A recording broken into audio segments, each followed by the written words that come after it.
So let's go through some of the steps that would have helped that grower to have a more effective system. And the first one would be filtration. And there are a number of different filtration options here. We've seen some screen filter, coarse screen, cascading filter, vibrating screen, and a rotating paper media filter.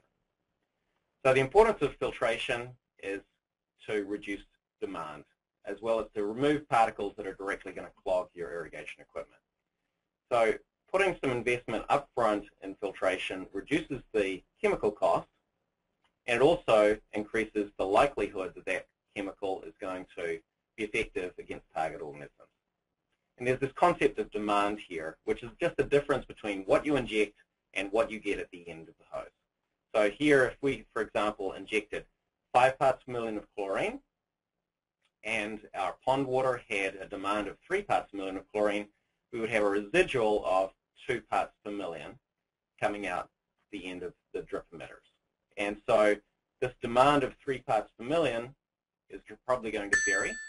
So, for example, in the winter where there's less algal growth in that pond, the demand is likely to be lower than in the spring and summer. And so basically what a grower is going to need to do is to continually measure this residual and adjust the injected concentration to account for the varying demand from their irrigation water. If you did not do any of that monitoring, then what could happen would be, for example, in the winter where the demand is lower, you might be putting out, for example, 4 parts per million of chlorine out your sprinklers or drip emitters, causing phytotoxicity on a number of sensitive crops. Conversely, in the summertime, you may not have 2 parts per million residual chlorine left, so if there was any Phytophthora or Pythium in your irrigation water, it would not be effective. And here's an example of some work that we've done here in my lab, where we've taken different amounts of peat in this case, and we've added it into a liter of water. And so we've got 10, 20, 30, 40, and so on milligrams of peat, dried peat, from growing media per liter of water, and we've measured the amount of active ingredient from chlorine that's left. So we applied 2 parts per million of chlorine, and we measured the residual chlorine. And this was work done in my lab by Gavin Mohammed-Poor, and the difference between the applied concentration and the residual is the demand. So we could say, for example, for peat, that if we have 50 milligrams per liter of peat in the water, we'd have a 1/2 part per million of chlorine demand. So if we had that amount of total suspended solids, where you take all the particles and dry them down, we had 50 parts per million. We wanted 2 parts per million of residual chlorine. We'd need to apply 2.5 parts per million at the injector. And here's another example.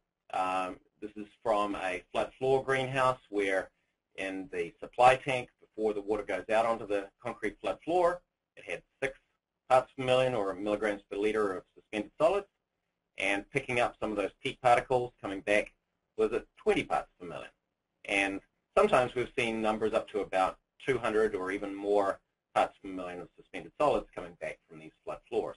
That's a lot of demand of chlorine or some other treatment. One of the things that you can do is you can test for suspended solids. It's a matter of taking samples, taking a water sample and sending it into a water treatment, a water testing laboratory. And I'm sure you're going to have somebody locally who's testing a lot of water for residential supplies, and they could do a suspended solids measurement for you. And in this case, this is before one of these rotating paper filters. And before the water passed through the filter, we had almost 12 parts per million of suspended solids, and we reduced that to about half by going through the paper filter. So this would be the type of test that you could do to check whether the filter is actually removing suspended solids effectively. And we've done some testing in commercial nurseries and greenhouses, and I would just make this comment that many of these filters are not really very effective at the moment, the way that they're configured in terms of removing suspended solids. So there's a lot of different options to choose from on filtration. And really you want to get a professional design. You want to get a water engineer in to give you some suggestions on what filter is going to be most appropriate. Now, what are we trying to achieve after filtration? Well, we want to have, for horticultural irrigation water, we want to have less than 20 parts per million or milligrams per liter of total suspended solids. And if we have any more than that, it's quite likely that we're going to have excess demand for any chemical sanitizer that we apply. So this is the level that's recommended by EPA in the United States. We also want to make sure that our last filter is filtering down to a particle size that is smaller than the openings on any of our emitters, especially if you've got a drip or a mist system.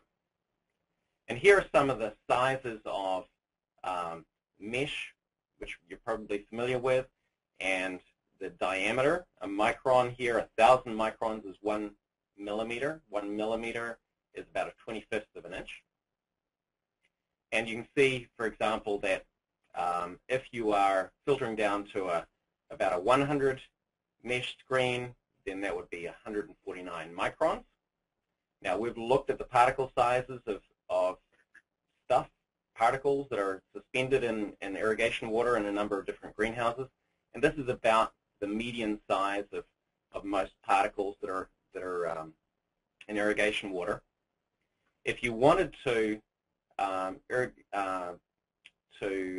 filter out to a smaller pore size, you can only go so far with a screen, and you get down to the very small size of actual pathogen spores, and at that point you're needing membrane filtration. And these membrane filters have got pores that are considerably smaller than 1 micron. And I encourage you to see the presentation on filtration from Dram Water, because it goes through some very good guidelines in terms of picking which filters would be most appropriate.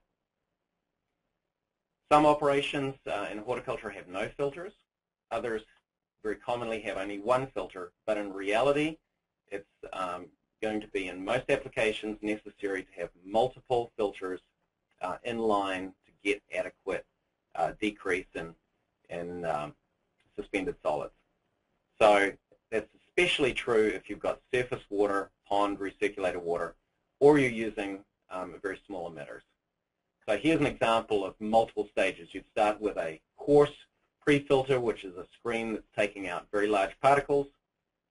You may have a sand filter or screen filter, which is taking out to a smaller level, and so on, perhaps all the way down to membrane filtration, which is primarily there, not so much for pathogen control or microbial control as it is for removing salts if you've got a high EC or electrical conductivity in your water. So get a professional design that's going to allow you to consistently reduce your suspended solids.